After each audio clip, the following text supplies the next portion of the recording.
दाउखाखौ गाग्लोबनायनि सिगां सांग्रां जा नङाब्ला मासे दाउखा गाग्लोबनायनि फिनजाथाया जोबोद गिख्रंथाव जानो हागौ।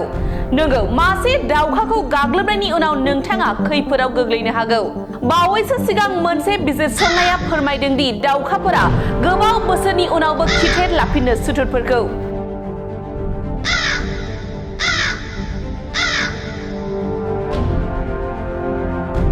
जिस्नि बोसोरनि उनावबो गावसोरनि सायाव इनाय खालामग्रा सुबुंफोरखौ गोसोआव लाखिनो हायो आरो फिन साजा होनो फैफिनो। इउनिभार्सिटी अफ वाशिंटननि सासे आबहावायारि बिगियानगिरि प्रफेसर जन मार्जलुबनि दैदेननायाव दाउखाफोरनि सायाव मोनसे बिजिरसंनायखौ जागायदोंमोन। 2006 मायथाइयाव जागायजेनदोंमोन बे आनजादखौ आरो डिजाइन खालामनाय जादोंमोन दि दाउखाफोरा गावसोरखौ गाग्लोबग्रा सुबुंफोरखौ सिनायो ना सिनाया आरो गोसोआव लाखिनो हानाय गोहो दंना गैया। सुलुङा फोरमायदों दि आनजाद नायनो थाखाय जन मार्जलुबा रायखसनि बादि मास्क गानदोंमोन आरो दान्दिसेनि थाखाय मोनसे जे बाहायनानै मास्कनि दाउखाफोरखौ जिआव फोनांदोंमोन।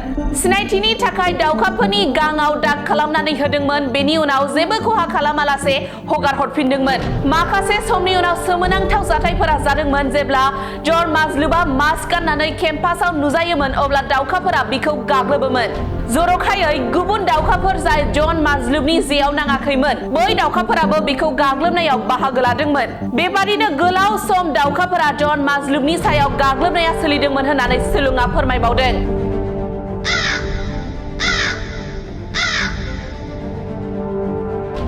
प्रफेसर जन मार्जलुबनि नायबिजिरनायजों मिथिनो मोनो दि दाउखाफोरनाव मोनसे मेलेमारि दाथाय थायो जायखौ एमिगडेला होननानै मिथिनाय जायो।